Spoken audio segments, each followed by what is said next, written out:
38장 예수께서 베들레헴의 여인숙에 들르시고 안나의 집 폐허에서 전도하신다. 빛나는 여름 아침에 이른 시간이다. 터키옥색의 사틴 양탄자에 떨어진 얇은 천 조각들 같은 몇 점의 작은 구름 위에는 하늘이 장미 빛깔로 물들었다. 벌써 빛에 취한 새들의 합창이 울려 퍼진다. 참새들과 티티새들과 울새들이 제제거리고 조잘거리고 나무줄기 하나, 애벌레 한 마리, 떨어진 잔가지 하나를 저희들 등지로 가져가려고 또는 부리 속을 채우려고 또는 올라앉으려고 서로 다툰다.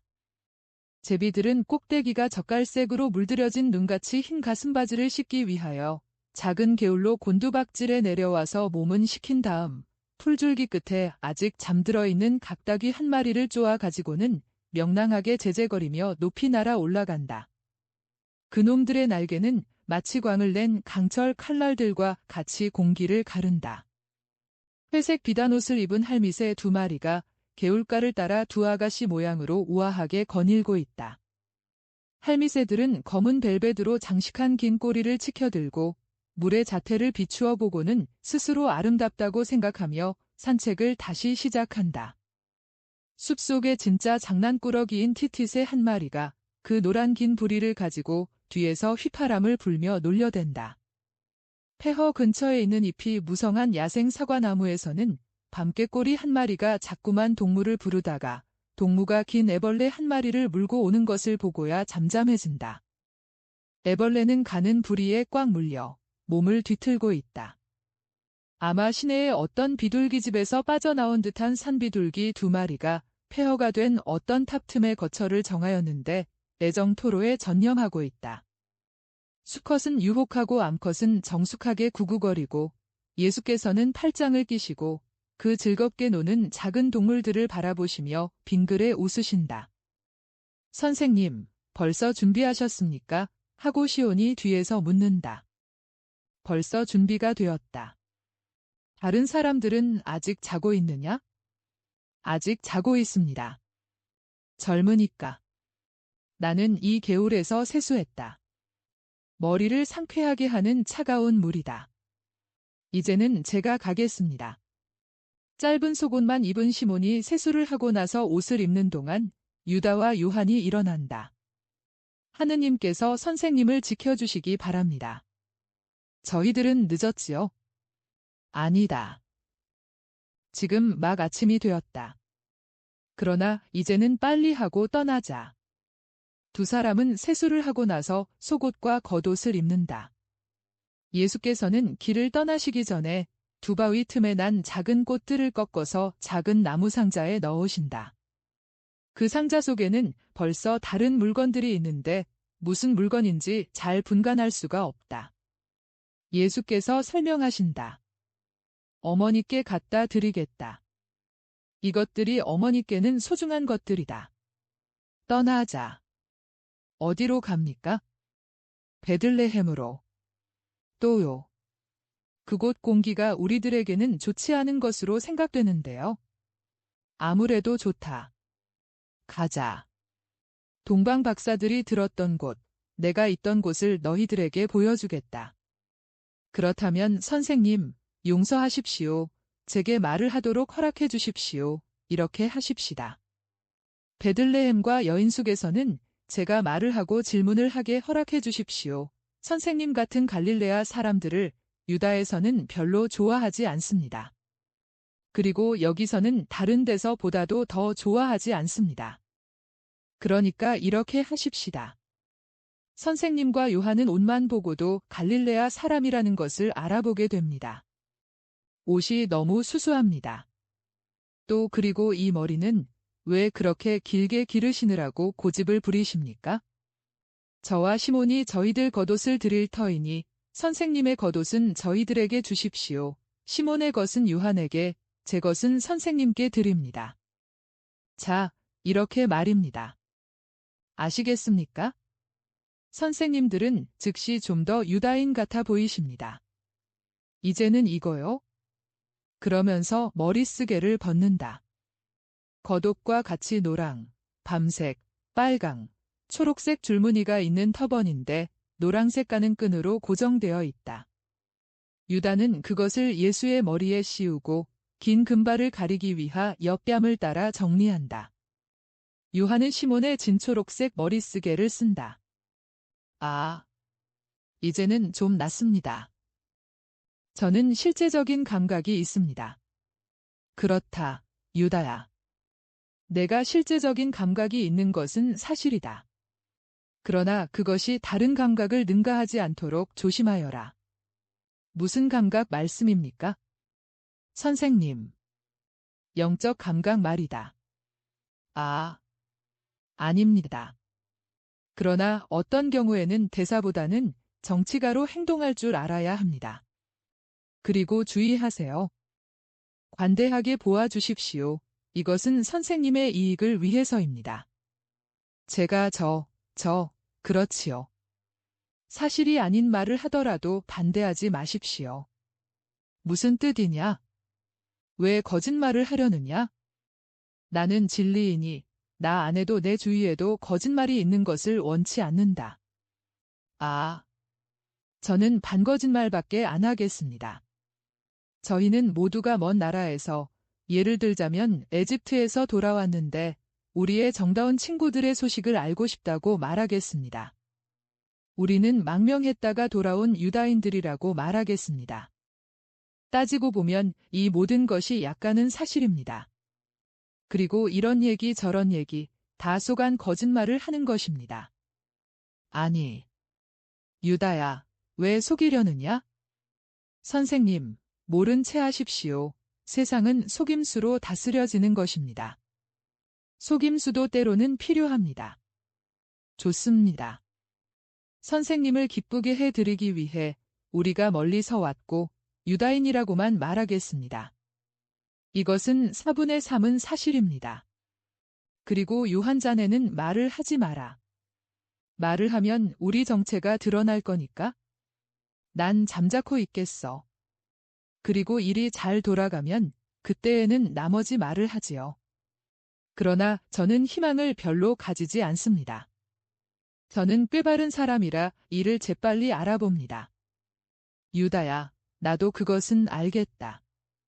그러나 나는 내가 순진했으면 더 좋겠다. 그것은 별로 유익하지 않습니다. 선생님의 일행에서는 제가 어려운 임무를 행하는 사람이 되겠습니다. 제가 하는 대로 내버려 두십시오. 예수께서는 별로 마음이 내키지 않으나 양보하신다. 일행은 떠나는데 폐허의 주위를 돌아서 창문이 없는 벽을 끼고 간다. 그 뒤에서는 낙이 우는 소리, 소 우는 소리, 말 우는 소리, 양이 매매의 소리가 들려오고 쌍복 낙타나 단복 낙타들이 제멋대로 엄청나게 큰 소리로 우는 소리가 들려온다. 벽 모퉁이가 나온다. 일행이 그 모퉁이를 돌아가니 베들레헴의 광장이 나온다. 분수못은 여전히 광장 한가운데에 있는데 역시 비스듬한 모양을 하고 있으며 다만 여인숙 반대쪽만은 달라졌다. 작은 집이 있던 그곳에는 허접 쓰레기가 널려있는 큰 공터가 되었다. 그 작은 집이 별빛 아래 은백색으로 빛나던 것을 생각하니 지금도 눈앞에 선하다. 작은 계단과 발코니만이 아직 그대로 남아있다. 예수께서는 그것을 바라보시며 한숨 지으신다. 광장에는 식량, 그릇, 옷감 따위를 파는 장사꾼들 둘레에 사람들이 잔뜩 모여 있다. 장사꾼들은 그들의 상품을 돗자리에 벌려놓거나 바구니에 담아 땅바다에 놓고 대부분은 그들의 상점 한가운데 쭈그리고 앉아있고 덜어는 서서 소리를 지르고 손짓을 하며 물건 흥정을 하는 어떤 손님과 다투고 있다. 장날입니다 하고 시몬이 말한다. 여인숙의 문은, 아니 문이라기보다는 마차가 드나들 수 있는 대문이 활짝 열려 있고 상품을 실은 나귀들이 줄을 지어 나오고 있다. 유다가 제일 먼저 들어가서 휘둘러 본다. 그는 거만한 태도로 더럽고 옷도리를 벗은, 즉 소매가 없고 무릎에까지 내려오는 소골바람으로 있는 마구간 심부름하는 어린 소년을 부른다. 꼬마야 하고 외친다. 주인 곧 나오라고 해라. 빨리 서둘러라. 나는 기다리는 습관이 없으니까. 소녀는 나뭇가지를 묶어서 만든 비를 끌면서 뛰어간다. 아니, 유다야. 무슨 태도가 그러냐? 잠자코 계십시오, 선생님. 저 하는 대로 내버려 두세요. 저 사람들이 우리를 아주 부자로 또 도시에서 온 것으로 믿게 해야 합니다. 주인이 달려와서 넓은 허리띠에 술장식이 달린 호화스런 황금빛 옷에다 예수의 진홍색 겉옷을 입어 위풍당당한 유다 앞에 허리를 굽실거린다. 여보, 우리는 멀리서 왔소. 아시아 공동체의 유다인들이요. 베들레헴 출신으로 박해를 받은 이분이 아끼는 이곳 친구들을 찾고 계시오. 우리도 이분과 같이 찾고 있소. 우리는 예루살렘에 가서 성전에서 지극히 높으신 분, 야훼께 예배를 드리고 오는 길이요. 우리에게 알려줄 수 있겠소? 대감님. 소인은 하라시는 대로 하겠습니다. 명령만 하십시오. 우리는 여러 사람에 대해 알고 싶소. 특히 당신 여인숙 맞은편 집에 살고 있던 여인 안나에 대해서 알고 싶소. 아이고. 불쌍하게도. 안나와 그의 아들들은 아브라함의 품에서 찾아내 쉴 수 있을 것입니다. 죽었단 말이요? 왜? 헤로데의 학살을 모르고 계십니까? 온 세상 사람이 다 알고 있고 또 카이사르도 그를 피해 굶주린 돼지라고 했는데요. 아이고. 내가 무슨 말을 했나? 밀고 하지 마십시오. 대감님은 진짜 유다인이십니까? 내 지파의 기장이 여기 있소? 그러면 말하시오. 안나는 딸 하나만 빼놓고 모든 아이와 함께 헤로데의 군인들에게 학살당했습니다. 하지만 왜? 그렇게도 착한 여인이었는데 그 여자를 아셨습니까? 썩 잘 알았소? 유다는 뻔뻔스럽게 거짓말을 한다. 안나는 사람들이 메시아의 아버지와 어머니라고들 말하는 사람들을 환대했다고 해서 죽임을 당했습니다. 이리 오십시오. 이 방으로요. 낱말은 새가 듣고 반말은 쥐가 듣습니다요. 그리고 어떤 일에 대해서 말하는 것은 위험한 일입니다. 그들은 어둡고 낮은 작은 방으로 들어가서 대단히 낮은 긴 의자에 앉는다. 이거 보십시오. 저는 눈치가 빠릅니다. 저는 그저 건성으로 주막장이를 하는 것이 아닙니다. 저는 대대로 내려오는 주막장이 올시다. 제 피 속에는 꾀가 들어 있습니다. 그래서 그 사람들을 받아들이지 않았습니다. 아마 그 사람들에게 한 구석 자리를 마련해 줄 수도 있었을 것입니다. 그렇지만 갈릴레아 사람에다 가난하고 알지 못하는 사람이고 안 됩니다. 이 에제키야는 속아 넘어가지 않습니다. 게다가 저는 그 사람들이 여느 사람들과는 다르다는 것을 느꼈습니다.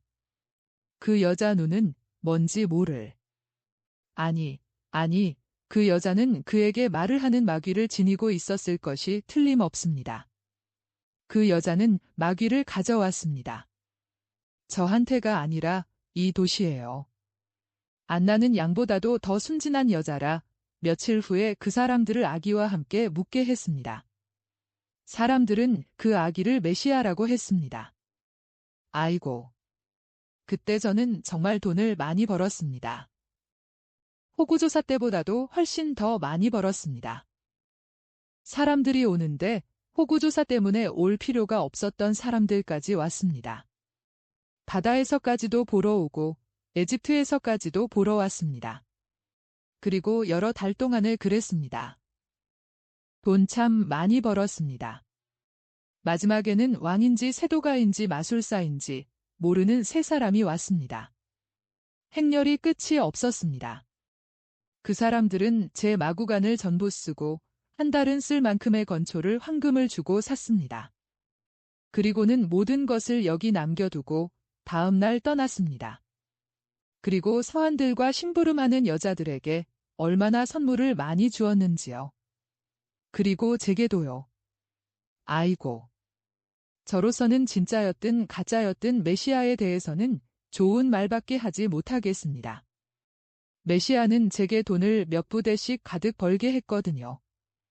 저는 크게 난처한 일을 겪지 않았습니다. 죽은 사람도 없었고요. 저는 갓 결혼한 참이었으니까요. 그래서, 그렇지만 다른 사람들은 우리는 학살이 행해진 곳을 보고 싶소. 학살이 행해진 장소요. 그렇지만 집집이 다 그랬는걸요. 베들레헴에서도 죽은 사람을 수천 명으로 헤아렸습니다. 따라오십시오. 일행은 옥상 정원으로 올라가는 층계로 올라간다. 그 위에서는 멀리 펼쳐져 있는 들판과 구릉 여러 개의 부채꼴로 펼쳐져 있는 베들레헴 전체가 내려다 보인다. 폐허가 있는 곳이 보이십니까? 여기서도 아버지들이 무기를 들고 그들의 자식들을 보호하려고 했기 때문에 집들이 불타버렸습니다. 저기 담쟁이가 뒤덮인 우물 같은 것이 보이지요? 저것이 회당의 잔해입니다. 그 아기가 메시아라고 단언한 회당장과 함께 회당을 불살랐습니다. 그 회당은 아이들을 잃었기 때문에 정신을 잃을 정도로 경로한 살아남은 사람들이 불질러 태워버렸습니다. 그 뒤, 그로 인해서 난처한 일들이 있었습니다. 그리고 여기, 저기, 또 저기 무덤이 보이지요. 희생된 사람들입니다. 눈 닿는 데까지 풀밭에 누워있는 양들 가습지요. 모두가 죄 없는 어린아이들과 그들의 아버지 어머니입니다. 저 연못이 보입니까? 자객들이 거기에서 무기와 손을 씻었을 때 저 물이 피로 새빨개졌었습니다. 그리고 이 뒤편에 있는 개울, 보셨습니까? 그 개울물도 하수구에서 나온 피로 빨갛게 되었었습니다. 그리고 여기 바로 앞쪽을 보십시오. 이것이 안나에게서 남아있는 전도입니다. 예수께서는 울으신다. 안나를 잘 아셨습니까? 유다가 대답한다. 저분의 어머니의 언니와 같은 사람이었지요. 안 그렇습니까? 예수께서는 그저 그렇다 하고만 대답하신다. 알겠습니다 하고 여인숙 주인이 말하며 생각에 잠긴다. 예수께서는 몸을 숙여 유다에게 말씀하신다. 내 친구가 저 폐허에 가고 싶다고 하시오 하고 유다가 말한다. 그야. 가시지요. 아무라도 다 갈 수 있습니다. 일행은 내려와서 인사를 하고 떠난다.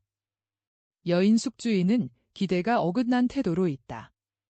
아마 팁을 받았던 모양이다. 일행은 광장을 건너질러 홀로 남아있는 작은 계단을 올라간다. 여기가 내 어머니가 내게 동방 박사들에게 인사를 시킨 곳이고 에집트로 가려고 우리가 내려온 곳이다 하고 예수께서 말씀하신다. 폐허에 있는 네 사람을 사람들이 쳐다본다. 어떤 사람이 죽은 사람의 친척들이요 하고 묻는다. 친구들이요. 어떤 여자가 외친다. 적어도 당신들은 죽은 사람에게 대해서 그 여자가 살아있는 동안에 친구였던 사람들이 한 것처럼은 하지 마시오. 그 사람들은 그 후 무사히 빠져나갔어요. 예수께서는 경계를 이루고 있는 낮은 담에 붙은 편편한 곳에 서 계시다. 그러니까 광장은 2미터가량 아래 내려다 보이고 뒤에는 텅 빈 곳이다. 그 빈 공간은 빛이 반짝여서 예수를 온통 후광으로 둘러싸고 하얀 아마로 지은 그분의 흰 옷을 한층 더 희게 한다. 겉옷은 바람에 날려 어깨에서 흘러내려 예수의 발 아래 여러 가지 빛깔로 된 받침들이 되어서 이제는 그 흰 옷만을 입고 계시다. 뒤쪽에는 지금은 황량하게 되고 폐허가 되었지만 전에는 안나의 정원과 소유지였던 것이 파란 풀과 가시덤불로 뒤덮여 있다. 예수께서는 팔을 벌리신다. 유다는 그 몸짓을 보고 말씀하시지 마세요. 그것은 신중한 일이 아닙니다. 라고 했다. 그러나 예수께서는 그 힘찬 목소리로 광장을 가득 채우신다. 유다인 여러분, 베들레헴의 시민 여러분, 내 말을 들으시오. 라헬에게 신성한 것이었던 이 땅의 여자들도 들으시오. 고통을 겪고 박해를 받은 다윗의 후손의 말을 들으시오. 이 다윗의 후손은 여러분에게 말을 할 자격을 얻었습니다. 그래서 여러분에게 빛과 위안을 주려고 말을 하는 것입니다. 내 말을 들으시오. 사람들은 외치고 다투고 물건을 사고 하는 것을 중단하고 모여든다. 선생님이다. 틀림없이 예루살렘에서 왔을 거야. 누구야? 참 미남인데. 목소리는 어떻고? 태도는 또 어떻고? 그야 다윗 가문의 사람이라면? 그러면 우리 가문인데. 들어보세, 들어봐. 온 군중이 계단 둘레로 모였다. 계단이 이제는 연단과 같게 되었다. 창세기에 이런 말이 있습니다. 나는 너를 여자와 원수가 되게 하리라. 너는 그 발꿈치를 물려고 하다가 그의 발에 머리를 밟히리라. 또 이런 말도 있습니다. 너는 아기를 낳을 때 몹시 고생하리라. 그리고 땅은 가시덤불과 엉겅퀴를 내리라. 이것은 남자와 여자와 뱀에 대한 형의 선고입니다. 나는 라헬의 무덤에 경의를 표하려고 멀리서 왔는데 저녁의 산들바람 속에서, 아침 이슬 속에서, 밤 꾀꼬리의 아침 울음소리에서 옛날 라헬의 흐느낌을, 베들레헴의 어머니들이 조용한 무덤 속에서 또는 조용한 마음 속에서 입에서 입으로 전하며 되풀이하는 것을 들었습니다. 나는 호라비들에게서 야곱의 고통으로 인한 울부짖음 소리를 들었습니다. 그 호라비들은 아내들을 잃었습니다. 고통으로 인하여 아내들이 죽은 것입니다. 나도 여러분과 같이 웁니다. 그러나 축복받은 같은 고장 베들레헴의 형제 여러분, 내 말을 들으시오. 이 도시는 유다의 도시 중에서 가장 작은 도시입니다. 그러나 하느님과 인류의 눈으로 볼 때에는 가장 큰 도시입니다. 그것은 미가가 말한 것과 같이 구세주의 요람이기 때문입니다.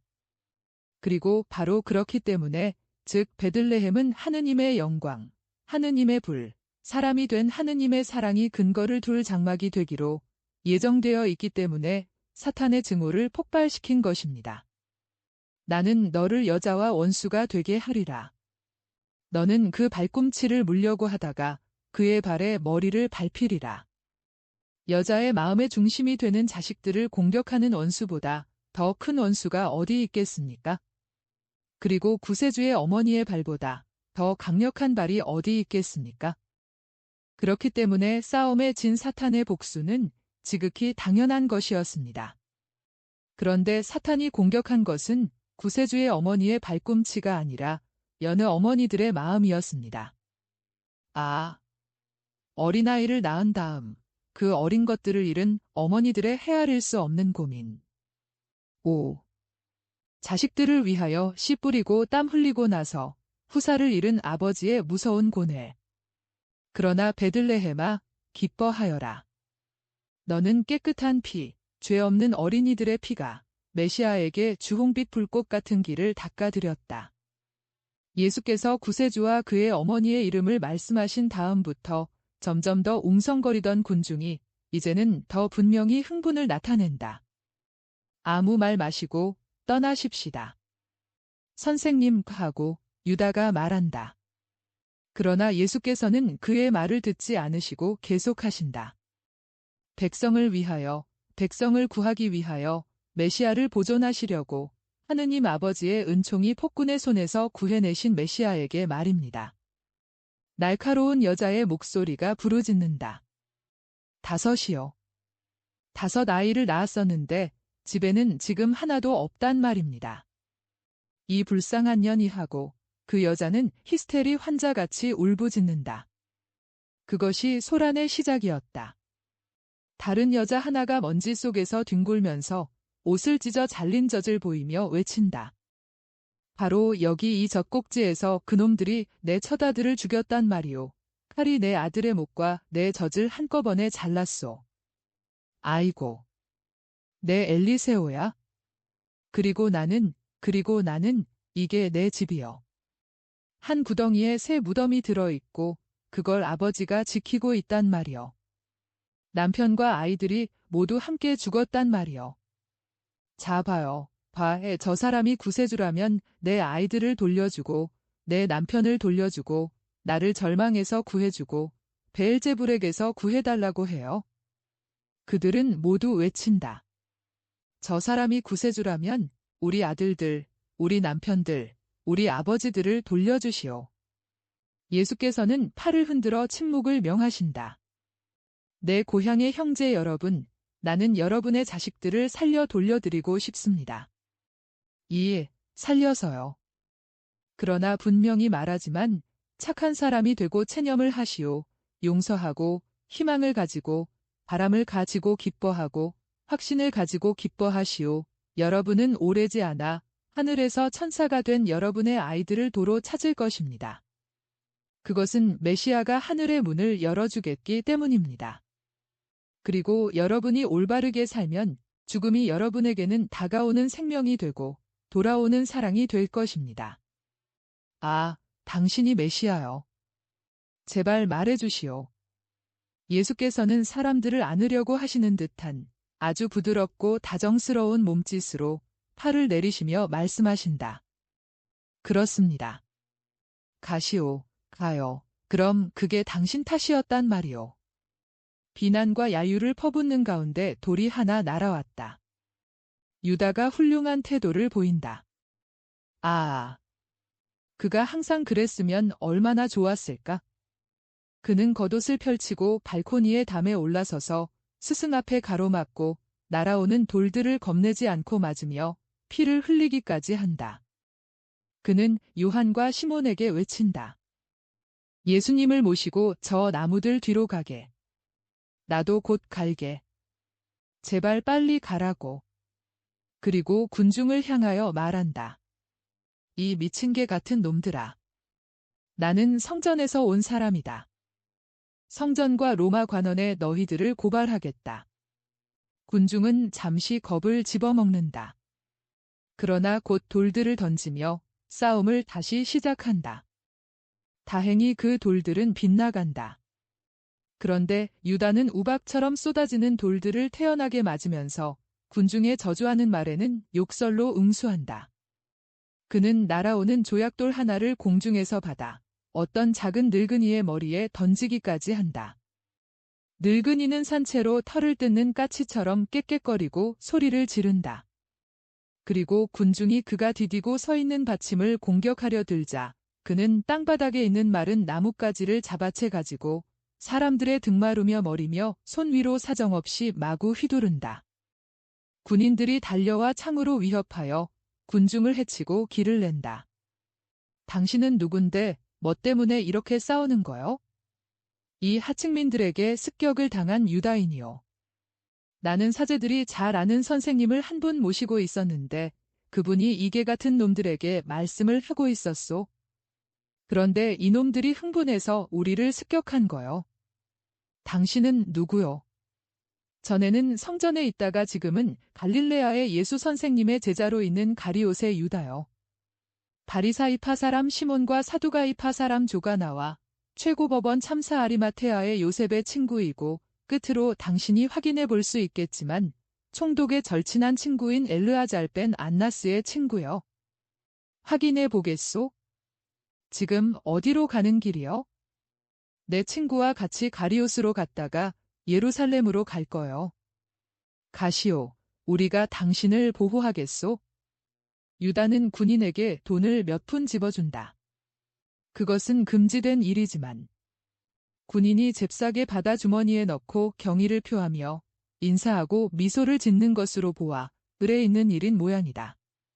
많이 다쳤느냐? 선생님, 아무것도 아닙니다. 그리고 선생님을 위한 일입니다. 저는 그들에게 반격도 했습니다. 저는 아마 피투성이가 됐지요. 그렇다. 뺨에 여기 개천이 있다. 요한이 작은 수건을 적셔다가 유다의 뺨을 씻어준다. 유다야, 그렇게 된 것이 마음에 언짢다. 그러나 보아라. 내 실제적인 감각에 따라 우리가 유다인이라고 말하였는데도 그놈들은 짐승 같은 놈들입니다. 선생님이 그걸 확실히 아시게 되었고 그래서 고집하지 않으시리라고 생각합니다. 아, 고집은 하지 않겠다. 그러나 무서워서 그런 것이 아니라 지금 당장은 쓸데없는 일일 터이니까 그렇다. 사람들이 우리를 받아들이지 않으면 저주할 것이 아니라 배가 고파 죽어가면서도 빵을 보지 못하는 그 가엾은 미친 듯한 사람들을 위하여 기도하며 물러나야 한다. 이 옆길로 해서 가자. 헤브론 길로 들어설 수 있을 것으로 생각한다. 목자들 있는 대로 그들을 만날 수 있다면 말이다. 돌로 습격을 당하려고요? 아니다. 그들에게 나요 하고 말하기 위해서이다. 아, 그러면 이번에는 몽둥이찜을 당할 것입니다. 그 사람들이 선생님 때문에 30년째 고통을 겪고 있으니 말입니다. 두고 보자. 일행은 그늘이 잘 져서 시원한 울창한 숲으로 지나간다. 그러다가 보이지 않게 된다. 39장. 예수와 목자 엘리야와 레위와 요셉. 야산들이 베들레헴의 구릉들보다 훨씬 더 높고 나무가 울창하며 점점 더 높아져서 진짜 산맥을 이룬다. 예수께서는 앞장서서 올라가시며 무엇을 찾으시는 것 같이 앞쪽 주위를 살피신다. 예수께서는 말씀을 안 하신다. 몇 미터 뒤에 떨어져 오면서 서로 이야기를 하는 제자들의 말보다는 오히려 숲의 바람 소리에 귀를 기울이신다. 방울 소리가 멀리서 난다. 그러나 바람에 불려 가까이까지 온다. 예수께서는 빙그레 웃고 돌아보시며 말씀하신다. 가축대가 있는 것 같은 느낌이 든다. 선생님, 어딥니까? 저 비탈 쪽인 것 같지만 나무에 가려 안 보인다. 덥기 때문에 모두가 겉옷은 벗어서 둘둘 말아 어깨에서 허리로 비스듬히 메고 간다. 요한은 아무 말도 하지 않고 옷을 벗고 짧은 속옷만 입은 채 물풀의 나무 같은 높고 반들반들한 줄기를 끌어안더니 무엇이 보일 때까지 기어 올라가고 또 올라간다. 선생님, 맞습니다. 가축대가 많이 있고 저쪽 울창한 숲풀 뒤에는 목자 3사람이 있습니다. 요한은 나무에서 내려오고 일행은 안심하고 그쪽으로 간다. 그렇지만 과연 그 사람들일까요? 시몬아, 물어보자꾸나. 또 그들이 아니라 해도 무슨 말을 해줄 것이다. 그들은 서로 알 터이니까. 또 100미터쯤 가니 커다란 고목들이 빙 둘러쳐져 있는 푸른 큰 목장이 나타난다. 많은 가축대가 비탈진 풀밭에서 무성한 풀을 뜯어먹고 있다. 3 남자가 가축대를 지키고 있다. 한 사람은 나이가 많아 벌써 100발이 되었고 다른 사람들은 하나는 30대, 하나는 40대로 보인다. 선생님, 조심하십시오. 저 사람들은 목자입니다. 예수께서 걸음을 빨리 하시는 것을 보고 유다가 충고한다. 그러나 예수께서는 대답도 안 하신다.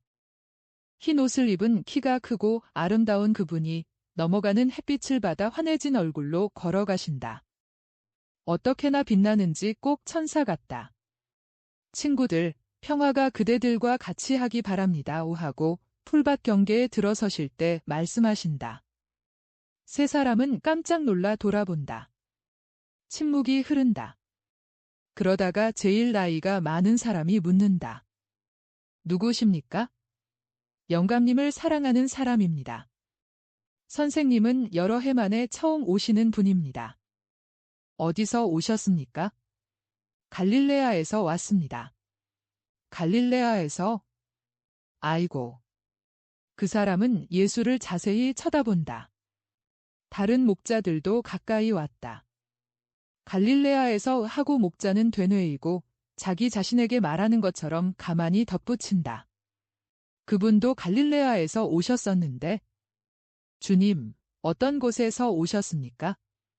나자렛에서. 아이고. 그럼 이거 보십시오. 그러면 어떤 아기가 마리아라고 하는 여자와 요셉이라고 하는 남자와 같이 그리로 돌아갔습니까? 엄마보다도 훨씬 더 아름다운 아기 말입니다. 유다의 야산에서 그보다 더 아름다운 꽃은 본 일이 없습니다. 칙령이 내렸을 때 유다의 베들레헴에서 태어난 아기 말입니다. 그 다음에는 세상의 행복을 위해 피난을 한 아기요. 그 아기가 확실히 살아서 지금은 어른이 되었다는 걸 알기 위해서는 제 목숨이라도 바칠 그 아기 말입니다. 그 아기가 피난한 것이 왜 세상을 위해 큰 행운이라고 그러십니까? 그것은 그 아기가 구세주, 메시아였고 헤로데가 그 아기를 죽이려고 했기 때문입니다. 그 아기가 아버지와 엄마와 같이 피난을 갔을 때 나는 거기 없었습니다. 흐느껴 울며 말한다. 학살 소식을 듣고 돌아와서 주님, 나도 아이들과 아내가 있었거든요. 또 흐느낀다. 돌아와서 아이들과 아내가 학살당한 것을 보았을 때 그래도 정말 아브라함의 하느님께 맹세하지만 내 친자식보다도 그 아기 때문에 더 떨었습니다. 또 흐느껴 온다. 그 아기가 피난을 했다는 말을 들었을 때 그래도 알아볼 수가 없었고 학살당한 내 식구도 찾아내지 못했습니다. 나는 문둥병자 모양으로 부정탄 사람 모양으로 돌로 얻어맞고 살인자 취급을 당했습니다. 그래서 숲속으로 도망쳐 들어와 늑대처럼 살 수밖에 없었습니다. 그러다가 주인을 만났습니다. 오, 그 주인은 안나 같은 사람은 아니었지요. 이 주인은 무자비하고 잔인합니다. 양이 상처를 입거나 어린 양이 늑대에게 물려가거나 하면 피가 나도록 몽둥이 찜을 당하거나 조금 모아둔 돈을 잃거나 해야 합니다. 다른 사람들 대신 숲속에서 무슨 일이나 해야 하는데 언제나 제값의 세곡절을 내야 하니까요. 그렇지만 그런 건 아무래도 상관없습니다. 나는 언제나 지극히 높으신 분께 이렇게 말했습니다. 하느님의 메시아를 보게 해주십시오. 적어도 그분이 살아계신 것만이라도 알게 하십시오. 그 나머지는 아무래도 좋습니다. 하고요. 주님, 내가 베들레헴 사람들에게 어떤 대우를 받고 주인에게 어떤 취급을 당하는지를 말씀드렸습니다. 나는 악을 악으로 갚거나 천인한테서 고통을 당하지 않기 위해 도둑질을 해서 악을 행할 수 있었을 것입니다. 그렇지만 천사들이 하늘 높은 곳에는 하느님께 영광, 땅에서는 마음이 착한 이들에게 평화이라고 말했기 때문에 용서하고 고통을 당하고 정직하게 살기만 원했습니다. 천사들이 그렇게 말했습니까? 그렇습니다. 착하신 주님만이라도 믿어주십시오. 메시아가 나섰다는 것을 적어도 알기나 하십니까? 그리고 믿으십니까?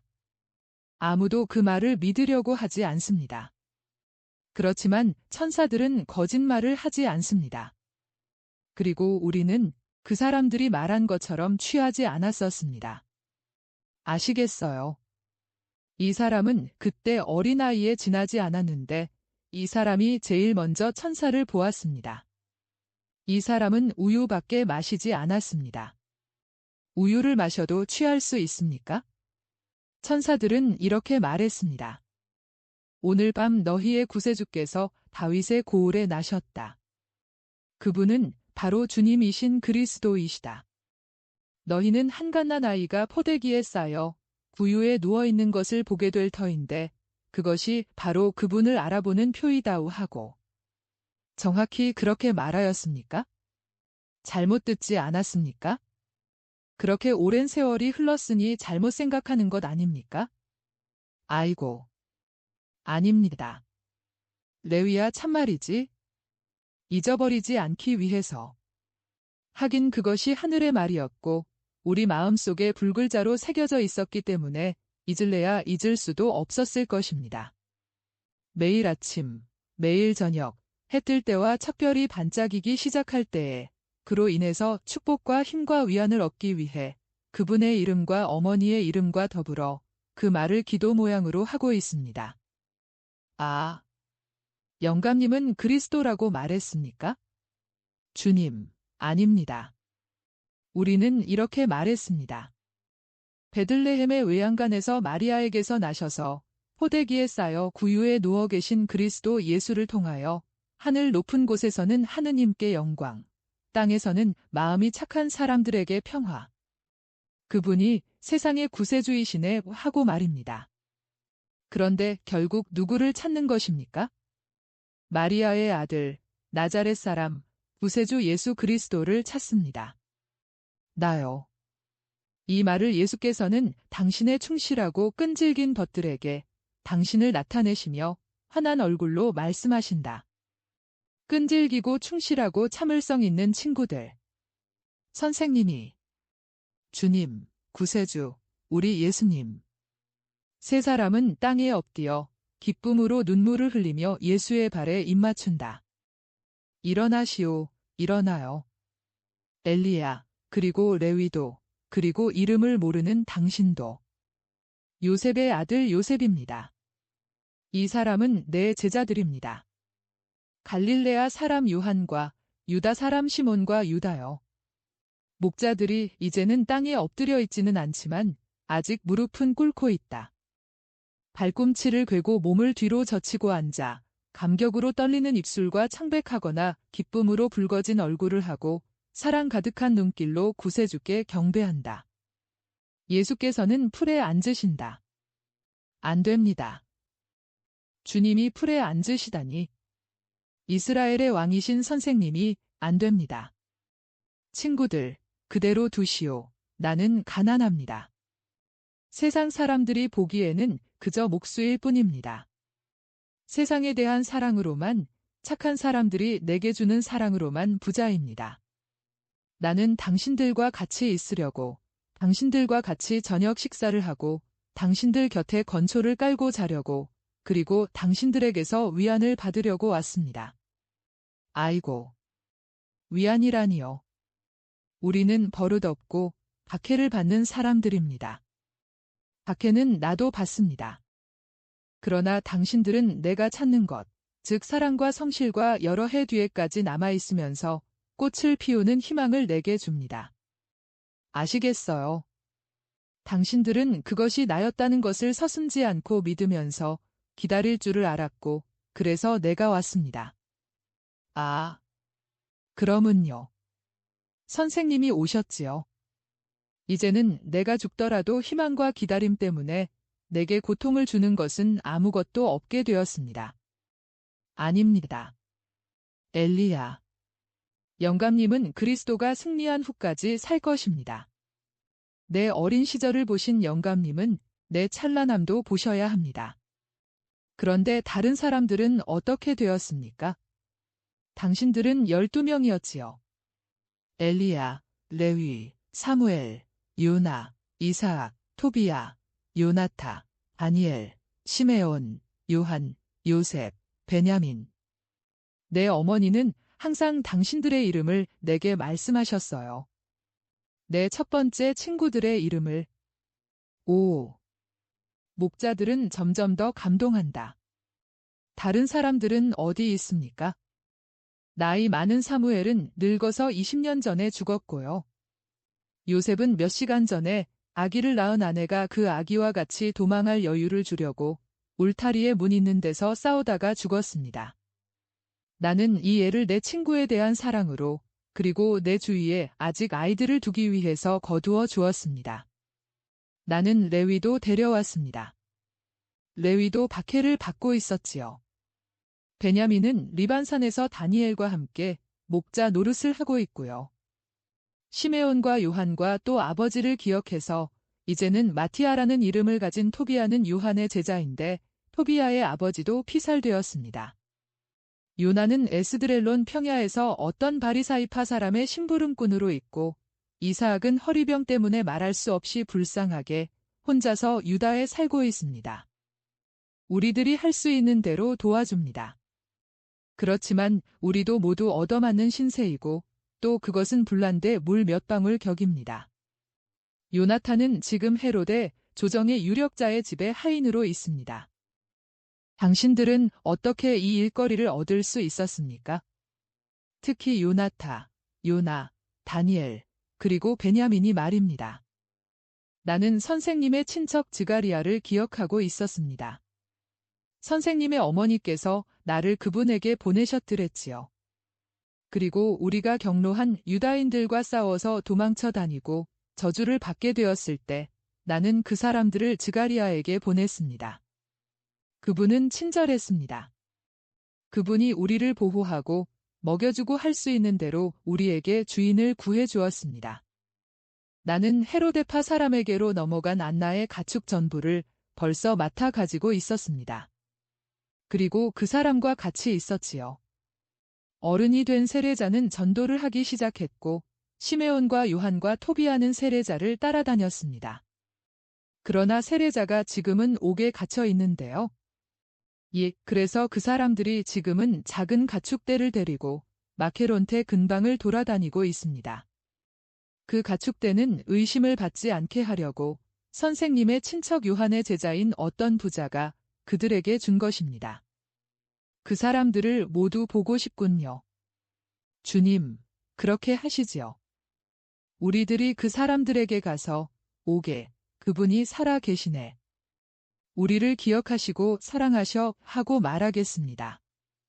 그리고 그 사람들을 친구로 삼고 싶어 한다고 말하시오. 주님, 그렇게 하겠습니다. 그러나 우선 이사학을 보러 갑시다. 사무엘과 요셉은 어디에 묻혔습니까? 사무엘은 헤브론에 묻혔습니다. 그 사람은 즈가리아의 집에 남아서 그분에게 봉사했습니다. 요셉은 무덤이 없습니다. 주님, 그의 집과 함께 타 죽었으니까요. 요셉은 잔인한 사람들의 불꽃 속에 있지 않고 주님의 불꽃 속에 있습니다. 그리고 멀지 않아 영광 안에 들어갈 것입니다. 이 말은 당신들에게 하는 말이고 요셉의 아들 요셉 자네에게도 하는 말일세. 자네 아버지에게 고맙다는 인사로 자네에게 입맞춤하게 이리 오게.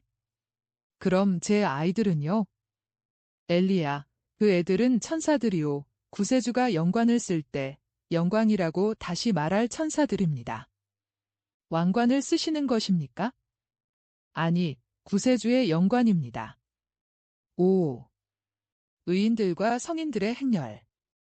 우선 흰 옷과 진홍빛 옷을 입은 어린 순교자들의 무리가 앞장을 설 것입니다.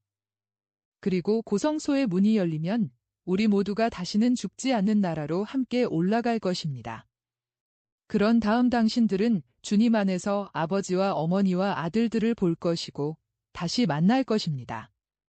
믿음을 가지시오. 2. 주님. 나를 선생이라고 부르시오. 날이 어두워지고 첫 번째 별이 나타납니다. 식사 전 기도를 하시오. 제가 아니라 선생님이 하셔야지요.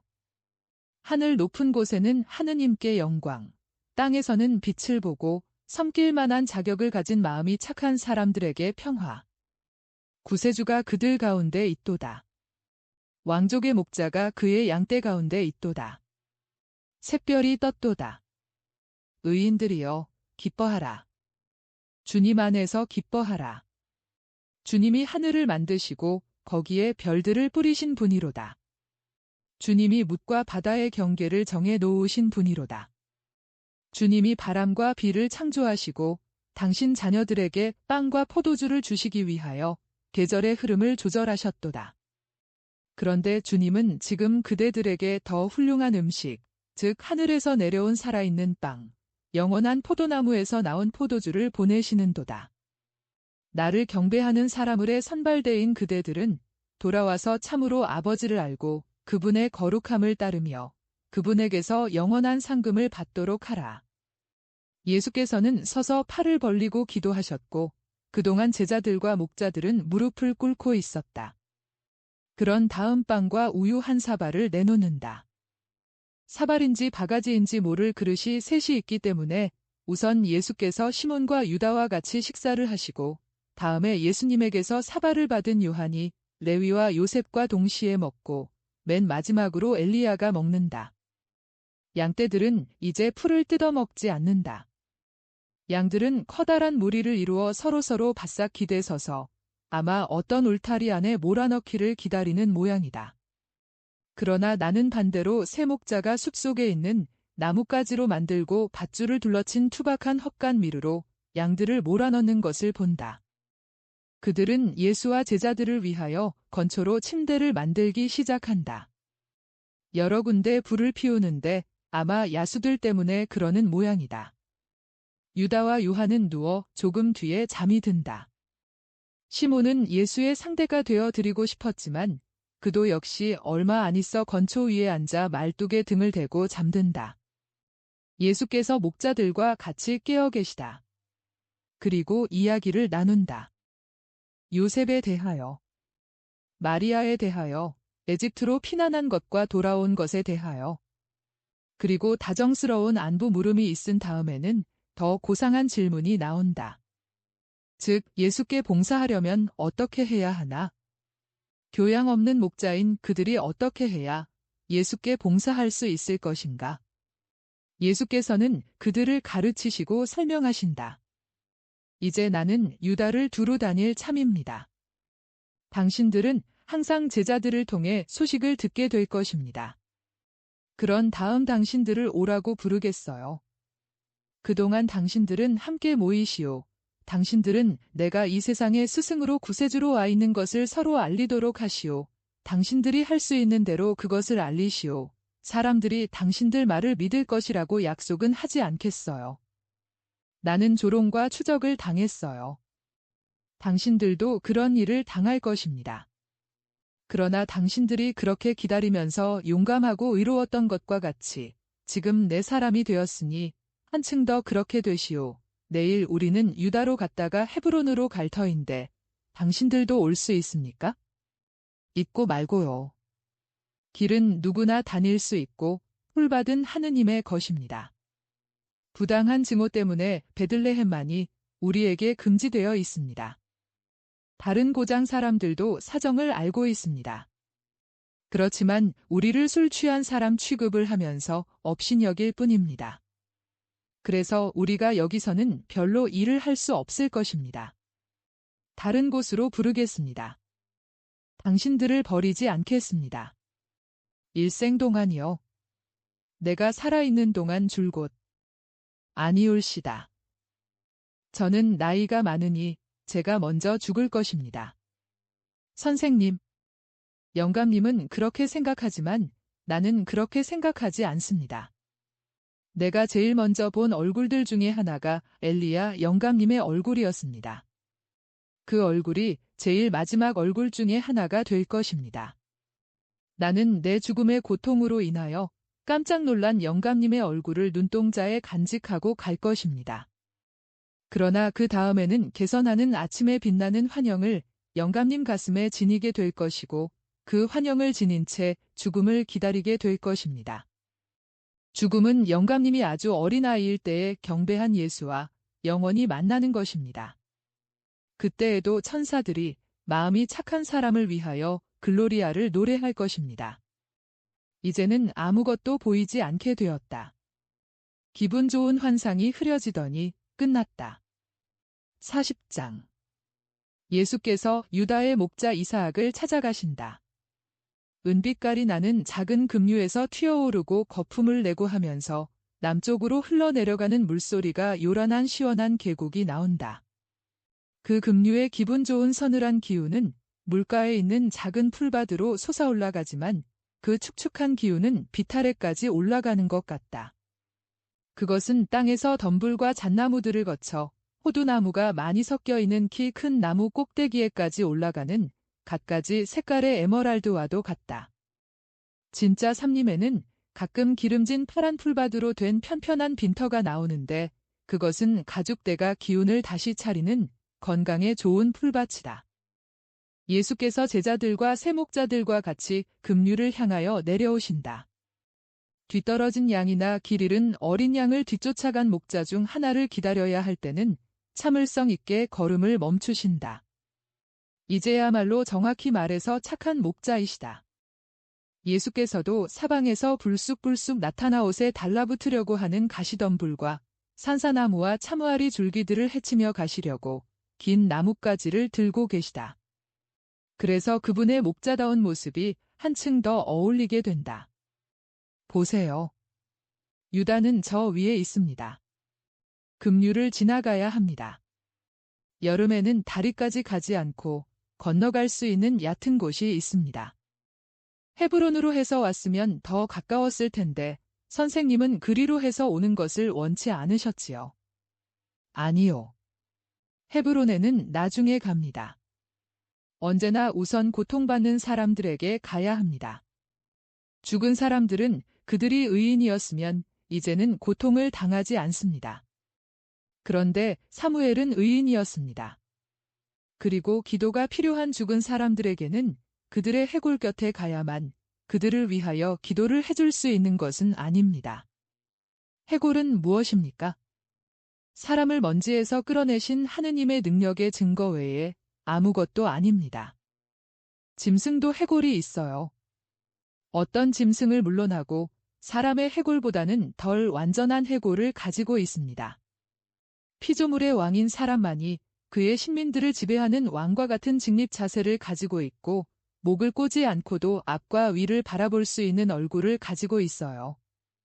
아버지의 집이 있는 저 위를 말이지요. 그러나 해골은 역시 해골입니다.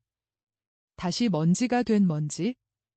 그런데 영원히 인자하신 분이 복된 사람들에게 한층 더 생생한 기쁨을 주시기 위하여 영원한 날에 그 먼지를 재생시키기로 결정하셨습니다. 이것을 생각하시오.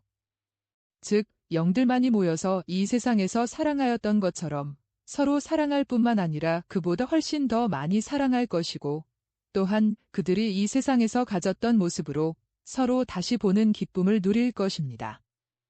엘리야 영감의 아이들이 그랬던 것과 같이 머리가 곱슬곱슬한 귀여운 아기를 레위와 요셉의 아버지 어머니와 같이 사랑으로 빛나는 마음과 얼굴을 가진 아버지 어머니들을 만나는 기쁨을 누릴 것입니다. 그리고 요셉 자네도 자네가 늘 그리워하는 그 얼굴들을 보게 될 것일세. 하늘에는 의인들 가운데 고아도 호라비도 없을 것입니다. 죽은 이들을 위한 기도는 어디서나 할 수 있습니다. 그것은 우리와 결합해 있었고 하느님이시고 어디에나 계시는 완전한 영과 결합하여 있는 영을 위한 영의 기도입니다. 5. 영적인 모든 것의 거룩한 자유. 거리도 없고 망명도 없고 감옥도 무덤도 없어요. 육체로서의 유대가 아닌 것을 갈라놓고 무능하게 만들어서 괴롭게 하는 것은 아무것도 없을 것입니다. 당신들은 당신들이 가지고 있는 가장 좋은 것을 가지고 사랑하는 사람들에게로 갈 것이고 그 사람들도 그들이 가지고 있는 가장 좋은 것을 가지고 당신들에게로 올 것입니다. 그리고 서로 사랑하는 영들의 이 애정 토로에서는 모든 것이 하느님의 영원한 불둘레에서 진행될 것입니다. 그 영원한 불은 과거에 있은 것, 지금 있는 것, 장차 있을 모든 것을 창조하시는 절대적인 완전무결한 영이시고 당신들을 사랑하시고 사랑하는 것을 가르쳐 주시는 사랑입니다. 그런데 얕은 곳에 다 온 것 같군요. 개울 바닥에 있는 얼마 안 되는 물에 찰랑찰랑 돌들이 일렬로 놓여 있는 것이 보이는군요. 예, 선생님, 여깁니다. 물이 불어날 때에는 요란스러운 하나의 폭포가 되지만 지금은 얕은 곳에 놓여 있는 큰 돌 6개 사이로 지나가는 즐거워 보이는 7줄기의 작은 시냇물 같습니다. 사실 대강 다듬은 큰 돌 6개가 한 뼘 남짓씩 떨어져서 급류 바닥에 놓여 있고 그곳까지는 반짝이는 오직 하나의 편편한 리본 같던 물이 7가닥의 작은 리본으로 갈라진다. 그 물줄기는 즐거운 듯이 흘러가며 얕은 곳을 지나 다시 시원한 하나의 물줄기로 합쳐지려고 서두르며 바닥의 모래와 조잘거리면서 흘러내려간다. 목자들은 양들이 건너가는 것을 감시한다. 양들의 일부분은 돌들을 밟고 건너고 덜어는 아예 깊이가 한 뼘밖에 되지 않는 물로 내려가서 거품을 내며 잘잘거리고 흘러가는 금강석 같은 물을 마신다. 예수께서는 돌다리로 건너가시고 제자들도 뒤에 따라간다. 일행은 건너편 기슭에서 다시 걸어가기 시작한다. 선생님은 이사학에게 선생님이 여기 오셨다는 것만 알리라고 하시고 마을에는 안 들어가시겠다고 말씀하셨지요. 그래요. 그렇게 하려고 합니다. 그러면 여기서 헤어지는 것이 좋겠습니다. 나는 이사학을 만나러 가겠습니다. 레위와 요셉은 양떼들을 데리고 선생님을 모시고 있을 것입니다. 나는 여기서 올라가겠습니다. 그것이 더 빠를 것입니다. 그러면서 엘리야는 저 꼭대기에 햇빛을 받아 빛나는 일단의 하얀 집들을 향하여 비탈을 올라가기 시작한다. 나는 그를 따라가는 것 같은 느낌이 든다. 그가 첫 번째 집들이 있는데 이르렀다. 그는 집들과 정원들 사이에 나 있는 오솔길로 들어서서 몇십 미터를 가다가 더 넓은 길로 돌더니 거기에서 어떤 광장으로 들어간다. 이 모든 일이 아침 이른 시간에 일어났다는 말을 하지 않았다. 이 말을 지금 하는 것은 광장에 아직 장이 서 있다는 것을 설명하기 위해서이다. 주부들과 장사꾼들이 광장에 그늘을 지게 하는 나무들 밑에서 큰 소리로 떠들고 있다. 엘리야는 서슴지 않고 광장이 큰 길로 이어지는 지점까지 간다. 그 길은 왜 아름답다. 아마 그 마을에서 제일 아름다운 길인 것 같다. 모퉁이에 오막살이가 하나 있다. 오막살이라기보다는 문이 열려있는 방 하나가 있다. 문지방 바로 곁에 초라한 침대가 하나 있고 그 위에서는 해골처럼 마른 불구자가 애처로운 목소리로 행인들에게 동정을 청하고 있다. 엘리야는 급히 들어가며 이삭, 날쌔 하고 말한다. 자네가 올 줄은 몰랐는데 자네는 지난 달에 왔었지? 이삭, 내가 왜 왔는지 알겠나? 모르겠는데 자네 흥분해 있고. 무슨 일이 생겼어? 나자렛의 예수님을 보았네. 이제는 어른이 되셨어. 선생님이야. 나를 찾아오셨어. 그리고 우리들을 보고 싶어 하셔. 아이고. 이삭, 자네 어디 불편한가? 사실 이삭은 죽는 것처럼 털썩 쓰러졌다. 그러나 그는 다시 정신을 차린다. 아니야. 그 소식 때문에. 어디 계셔? 어떠시던가? 아이고. 뵈었으면 좋겠는데. 저 아래 계곡에 계셔? 자네에게 정확히 이렇게 말하라고 하시며 나를 보내셨어. 이삭, 오시오. 보고 싶고 축복해주고 싶소. 이렇게 말이야? 자네를 데리고 내려가는 일을 도와줄 사람을 불러오겠네? 선생님이 그렇게 말씀하셨나? 그렇게 말씀하셨어. 아니 그런데 자네 뭘 하는 건가? 그리 갈 거야? 이삭은 담요들을 밀어젖히고 꼼짝 못하는 다리를 움직이고 침대 밖으로 내놓더니 방바닥에 올려놓는다. 그는 아직은 약간 자신 없는 듯이 비틀거리며 일어선다.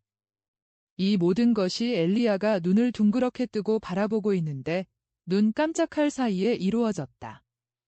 마침내 그는 깨닫고 소리를 지른다. 어떤 작은 할머니가 이상해서 달려온다. 그 할머니는 불구자가 일어나서 다른 것 입을 것이 아무것도 없으며 담요 한 장을 몸에 두르는 것을 본다. 노파는 겁을 집어먹은 암탉처럼 소리를 지르며 가버린다. 가세. 더 빨리 하게. 그리고 사람들이 몰려오기 전에 여기서 떠나세. 빨리, 엘리야. 그들은 뒤뜰 문으로 해서 뛰어나온다. 그리고 마른 나뭇가지로 엮은 사립작을 밀어 닫는다. 그들은 밖으로 나와서 보잘것없는 오솔길로 빨리 걷다가 야채밭들 가운데 난 작은 길로 들어서고 거기에서 풀밭과 나무숲을 건너질러 개울에까지 내려온다. 저기 예수님이 계셔 하고 엘리야가 손가락질하며 말한다. 흰 옷에 붉은 겉옷을 입으신 키 큰 금발 미남자 말이야. 이삭은 풀을 뜯고 있는 양떼를 사이로 뛰어가 승리와 기쁨과 경배를 곁들여 부르짖으면서 예수의 발 아래 엎드린다. 이삭, 일어나시오. 내가 왔소. 당신에게 평화와 축복을 갖다 주려고 왔어요. 얼굴을 보게 일어나시오. 그러나 이삭은 일어나지를 못한다. 너무나 많은 감격이 한꺼번에 왔다. 그래서 땅에 엎드린 채 행복의 눈물을 흘리고 있다. 당신은 곧 왔군요. 올 수 있을까 하고 생각해보지 않았어요. 주님이 오라고 말씀하셨으니 왔습니다. 선생님, 이 사람은 문도 닫지 않고 돈도 챙기지 않았습니다. 상관없어요. 천사들이 그의 집을 지켜줄 것입니다. 이삭, 기쁩니까? 아이고, 주님. 선생이라고 부르시오. 예, 주님, 선생님. 병이 낫지 않았더라도 선생님을 보는 것이 무척 기뻤을 것입니다. 제가 어떻게 이다지도 선생님의 총애를 받을 수 있었습니까? 이삭, 당신의 믿음과 인내 때문이요. 당신이 얼마나 고통을 당했는지 나는 입니다. 그건 아무것도 아닙니다. 이젠 아무것도 아닙니다. 살아계신 선생님을 만났으니, 선생님이 여기 와 계시니, 그것이면 그만입니다. 나머지는 모두 지나간 일입니다. 그렇지만 주님, 선생님, 이제는 안 가시지요? 이사악, 나는 온 이스라엘에 기쁜 소식을 전해야 해요. 그래서 떠납니다. 그러나 내가 여기 남아있을 수는 없지만 당신은 내게 봉사하고 나를 따를 수 있어요. 이사악, 내 제자가 되고 싶소? 오. 그렇지만 저는 자격이 없습니다. 당신은 내가 누구라는 것을 사람들 앞에서 말할 수 있겠소? 업신여기고 위협하는데 공공연하게 말할 수 있겠어요? 그리고 내가 당신을 불렀고 그래서 당신이 왔다고 말할 수 있겠소? 그렇게 하는 것을 선생님이 원치 않으시더라도 그 말을 모두 하겠습니다. 그 일이라면 선생님의 말씀을 어기기라도 하겠습니다. 이렇게 말하는 걸 용서하십시오. 예수께서는 빙그레 웃으신다. 그것으로 당신이 제자가 될 자격이 있다는 것을 알 수 있소? 아이고. 그렇게만 하는 일이라면야. 저는 더 어려운 줄 알았습니다. 저는 선생님 중에 선생님이신 선생님을 섬기기 위해서는 선생님의 학교에 다녀야 하는 줄로, 이렇게 나이 많은 제가 학교에 다녀야 되는 줄로 생각했습니다.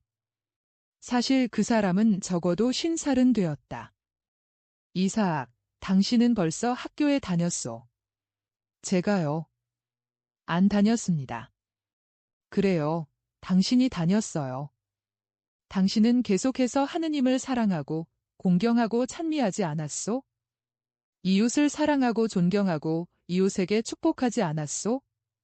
그리고 샘을 내지 않고 남의 것을 탐내지 않고 당신이 가졌다가 이제는 가지지 못하게 된 것까지도 욕심내지 않기를 계속하지 않았소? 그렇게 하면 당신에게 해가 되는 때에도 오직 진실만을 말하고 죄를 범함으로써 사탄과 야합하지 않기를 계속하지 않았소? 불행만을 겪은 지난 30년 동안 이 모든 것을 하지 않았소? 그렇게 했습니다. 선생님. 자, 봐요. 그러니까 벌써 학교에 다닌 거요? 계속 그렇게 하시오. 그리고 내가 세상에 와 있다는 것을 알리는 일을 거기에 덧붙이시오. 그 이상 다른 일 할 것이 없소. 주 예수님, 저는 벌써 주님을 전했습니다. 제 다리가 구부러져서 얻어먹으면서 이 마을에 와서 아직 양털 깎는 일이나 젖 짜는 일을 좀 할 때 제게 오는 어린이들에게 선생님을 전했고 그 후 병이 더해져서 허리 아래를 쓰지 못하게 되었을 때에는 그들이 제 침대 곁으로 올 적에 이야기를 해주었습니다. 저는 그때의 어린이들에게 선생님 말씀을 했고 지금은 그때 어린이들의 아들들인 어린이들에게 말을 합니다. 어린이들은 착하고 언제나 믿습니다. 선생님이 나신 때 이야기를 했고 천사들과 별과 동방 박사들 그리고 선생님의 어머니에 대해서 말해 주었습니다. 아이고. 선생님, 어머님이 살아 계시지요? 살아 계시고 안부를 전하라고 하셨소. 어머니는 당신들 이야기를 하셨어요. 아이고.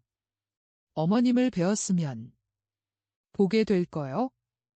언젠가 내 집에 오시오. 어머니 마리아가 어서 오세요 하고 인사할 거요? 마리아, 그렇습니다. 그분의 이름은 제 입의 꿀과 같이 답니다. 유다의 한 여인이 있습니다. 이제는 여인이지요. 넷째 아이를 낳은 지 얼마 안 됩니다. 전에는 계집아이였고 제 친한 여자친구의 하나였습니다. 그 여자는 아이들에게 첫째와 둘째에는 마리아와 요셉이라는 이름을 붙었고 셋째 아이는 감히 예수라는 이름을 붙이지는 못하고 그 여자와 그 집과 이스라엘의 축복받은 이름이 되는 임마누엘이라는 이름을 붙였습니다. 그리고 엿새 전에 난 넷째 아이에게 무슨 이름을 붙여줄까 하고 궁리하고 있습니다. 아이고. 그 여자가 내 병이 고쳐졌다는 것을 알게 되면 또 선생님이 여기 와 계시다는 것을 알게 되면 얼마나 기뻐할까요? 그 여자 사라는 그지없이 친절하고 남편 요아킴도 친절합니다. 그리고 그들의 부모는 또 어떻고요? 그분들 덕택에 제가 지금 살고 있습니다. 그분들이 저를 거두어주고 도와주었습니다. 그들에게 가서 해가 너무 내리쬐는 시간에 피난처를 청하고 그들의 자선을 위하여 축복을 갖다 줍시다. 선생님, 이곳에서는 양떼를 위해서도 또 틀림없이 흥분해 있을 사람들을 피하기 위해서도 더 편리할 것입니다. 제가 일어나는 것을 본 그 노파가 틀림없이 말을 했을 것입니다. 일행은 급류를 따라가다가 더 남쪽에 가서 급류를 뒤에 남겨두고 오솔길로 들어선다. 그 오솔길은 배의 이물처럼 생긴 산의 물결 가르는 부분같이 된 곳을 따라 올라가기 때문에 어지간히 가파르다. 이제는 급류가 올라가는 길과 반대쪽에 있으며 양쪽에 솟아있는 산들 사이 바닥으로 흘러가는데 그 산들은 서로 엇갈리면서 기복이 심한 아름다운 계곡을 이루고 있다. 나는 이 장소를 알아보겠다. 혼동할 수가 없다. 지난 봄에 보았던 예수와 어린이들의 환상이 벌어졌던 장소이다. 내가 잘 아는 마른 돌로 쌓은 낮은 담이 계곡을 자른 소유지의 경계를 이루고 있다. 사과나무들과 무화과나무들과 호두나무들이 있는 풀밭들이 저기 있고 초록 빛깔 바탕 위에 흰집이 저기 있는데 비죽하게 나온 그 측면이 계단을 보호하고 동시에 회랑도 되고 의지할 곳도 되며 맨 꼭대기에는 작은 둥근 지붕이 있으며 우물이 있는 야채밭이 있고 정자와 화단들이 있다. 집안에서 커다란 목소리들이 들려온다. 이사학은 앞으로 나아가 집 안으로 들어가서 큰 소리로 묻는다. 마리아, 요셉, 임마누엘, 어디 있냐? 예수님한테로 오너라. 새 꼬마가 달려온다. 5살쯤 된 계집아이와 4살, 2살 된 사내아이 둘인데 2살짜리는 아직 걸음걸이가 시원치 않다. 그들은 다시 살아난 사람을 보고 입을 딱 벌린 채로 있다. 그러다가 계집아이가 외친다. 이사학 아저씨야. 엄마. 이사학 아저씨가 여기 왔어. 유딧 할머니가 잘 봤어. 떠들썩한 방에서 아이들 어머니인 한 여인이 나온다. 갈색 머리에 키가 크고 건강해 보이며 멀리서 보아 아름다운 여인인데 명절 빔을 입어서 더 아름답다. 흰 아마로 만든 옷은 화려한 슈미즈 같은데 주름이 져서 발목까지 내려오며 웬만큼 굵은 허리에 여러 가지 빛깔로 된 쇼올로 졸라매서 펑퍼짐한 엉덩이를 돋보이게 하고는 술 달린 쇼올이 무릎 언저리까지 내려와 뒤로 처지고 앞쪽으로는 폭에서 허리께에 선세공을 한 버클로 고정시켰기 때문에 벌어져 있다. 엷은 밤색 바탕에 색깔 있는 장미가지 술을 놓은 가벼운 베일이 나아 느린 검은 머리에 작은 터번 모양으로 고정되고 목덜미에서 주름져서 굽슬굽슬하게 어깨와 가슴으로 내려온다. 고리로 연결된 작은 메달로 된 관이 머리에 고정되어 있다. 무거운 고리로 된 귀걸이가 늘어져 있다. 긴 웃옷은 옷에 있는 여러 개의 구멍을 거쳐 지나가는 은목걸이로 죄어져 있다. 팔에는 무거운 은팔찌가 끼어져 있고. 이사. 아니 어떻게 된 거야? 유딧 아주머니가 쨍쨍 내리쬐는 해 때문에 머리가 돈 줄 알았는데. 이사, 걷고 있지 않아. 대관절 어찌 된 거야? 구세주께서, 아이고. 살아. 그분이야. 그분이 오셨어. 누구 말이야? 나자렛의 예수님 말이야? 어디 계셔? 저기 호두나무 뒤에? 여기서 받아주겠느냐고 물으셔. 요아킴. 어머니. 모두들 와요. 메시아가 오셨어요. 여자. 남자. 소년, 아기들이 소리를 지르며 나온다. 그러나 키가 크고 위험 있는 예수를 보고는 검을 집어먹고 화석이 된 것처럼 꼼짝 않고 있다. 이 집과 여러분 모두에게 평화가 있기를 바랍니다. 하느님의 평화와 강복이 있기를. 예수께서 미소를 지으시면서 사람들을 향하여 천천히 걸어가신다. 친구분들, 나그네에게 휴식처를 주시겠습니까? 그러시면서 한층 더 미소 지으신다. 예수의 미소가 두려움을 물리쳤고 남편이 용기를 내서 말한다. 들어오십시오, 메시아님. 우리는 선생님을 알지 못하면서도 사랑했습니다. 선생님을 알고 나서는 더 사랑할 것입니다. 우리 집은 오늘 세 가지 일로 마냥 즐겁습니다.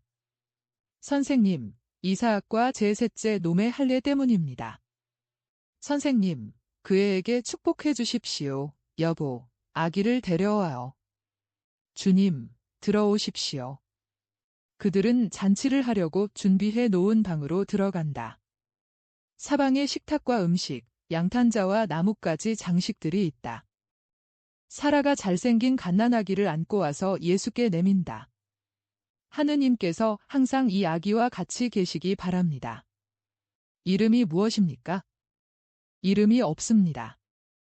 얘는 요셉, 또 얘는 임마누엘입니다. 그런데 막내는 아직 이름이 없습니다.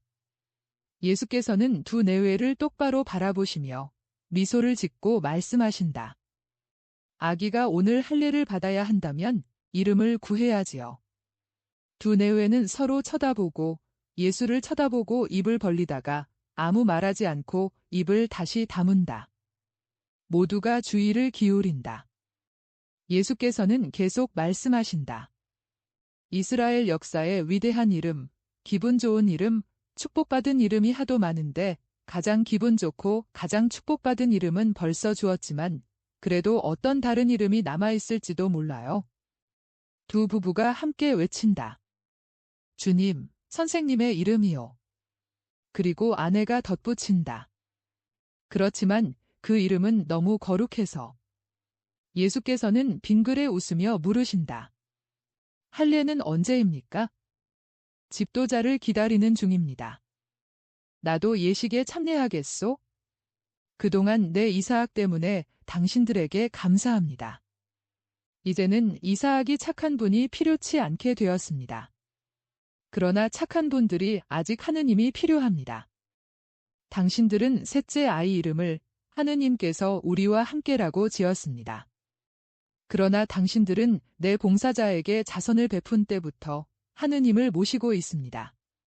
축복을 받으시오. 세상에서도 하늘에서도 우리는 당신들의 행위를 기억할 것입니다. 이사학은 지금 떠납니까? 우리를 떠나는 것입니까? 섭섭하시겠지요. 그러나 그 사람은 그의 선생에게 봉사해야 합니다. 그런 다음 돌아올 것입니다. 또 나는 또 오겠습니다.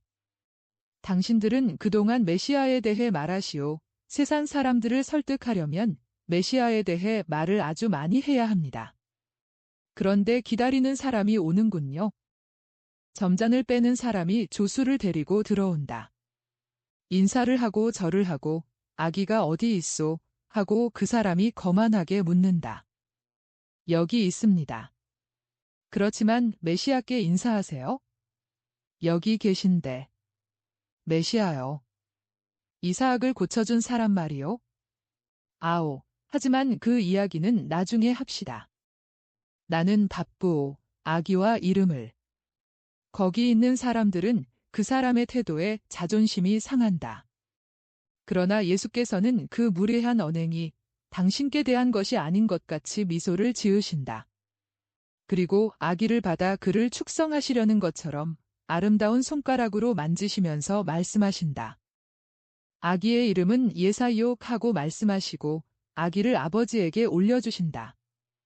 아버지는 거만한 사람과 다른 사람들과 같이 옆방으로 간다. 예수께서는 죽을 힘을 다해서 우는 아이가 돌아올 때까지 그곳에 그대로 계시다. 아기 엄마, 아기를 내게 주시오. 울지 않게 될 것입니다. 하고 괴로워하는 어머니를 위안하시려는 듯이 말씀하신다. 아기는 예수의 무릎에 오자 과연 울음을 그친다. 예수 둘레에는 모든 어린이들이 빙 둘러앉고 그 다음에는 목자들과 제자들이 둘러앉아 한때를 이루었다. 밖에는 엘리야가 울타리 안에 가둔 양들이 매매하고 울고 있다. 집안에서는 즐겁게 웅성거리는 소리가 들린다.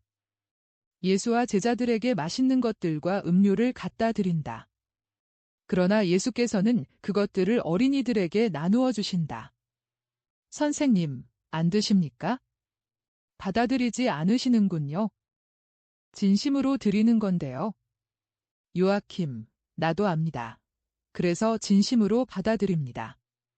그러나 어린이들을 즐겁게 하게 내버려 두시오. 이것이 내 기쁨이요. 선생님, 저 사람 일은 상관하지 마십시오. 아니다. 이사아가. 나는 그가 빛을 보도록 기도한다. 요한아, 두 어린 것을 데리고 가서 양들을 보여주어라. 마리아야, 너는 더 가까이 오너라. 내가 누구냐? 베들레헴에서 난 나자렛 마리아의 아들 예수요. 이사악 아저씨가 아저씨를 봤대요. 그래서 내가 착하게 되라고 아저씨의 어머니의 이름을 붙였어요. 하느님의 천사처럼 착하고 산꼭대기에 핀 백합꽃보다도 더 깨끗하고 제일 거룩한 레위파 사람이 그래야 할 것처럼 경건하고 해서 그분을 본받아야지. 그렇게 하겠니? 예, 예수님. 선생님이라고 하든지 주님이라고 해야 한다. 예야. 유다야, 이 아이가 내 이름을 부르게 내버려 두어라. 죄 없는 어린이들의 입술로 해서 나와야 이 이름이 내 어머니의 입술에서 나오는 때와 같은 소리를 잃지 않는다. 오랜 세월이 흐르는 동안 모든 사람이 이 이름을 부를 것이다. 어떤 사람들은 자기의 이익을 위해 부르고 어떤 사람들은 여러 가지 이유로 또 많은 사람은 이 이름을 모독하기 위하여 부를 것이다. 오직 죄 없는 사람들만이 이해타산 없이 증오심 없이 이 어린아이와 내 어머니의 사랑과 같은 사랑을 가지고 이 이름을 부를 것이다. 죄인들도 내 이름을 부를 것이다. 그러나 동정이 필요해 부를 것이다. 내 어머니와 어린이들. 너는 왜 나를 예수라고 부르니? 하고 예수께서는 어린아이의 머리를 쓰다듬으면서 말씀하신다. 나는 예수님을 아버지와 엄마와 동생들처럼 좋아하니까. 이렇게 말하면서 예수의 무릎을 껴안고 얼굴을 쳐들면서 웃는다. 예수께서는 그에게 입맞춤하시려고 몸을 숙이신다. 이렇게 해서 모든 것이 끝난다.